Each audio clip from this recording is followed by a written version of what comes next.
Okay, in this video I'm gonna show you how you can hide your previous Roblox usernames. So just load up the Roblox website and change /home to /support, and I'll show you how we can fill this out. Now the username will be automatically filled out. Your first name is optional, but what's really important is that we have to type our email address right here.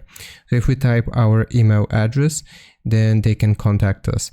Now, after we have written the email address and confirmed it here, so we just gotta write it twice, then what device are you having the problem on? Here we will choose the device which we use to play Roblox. So for example, let's do iPhone.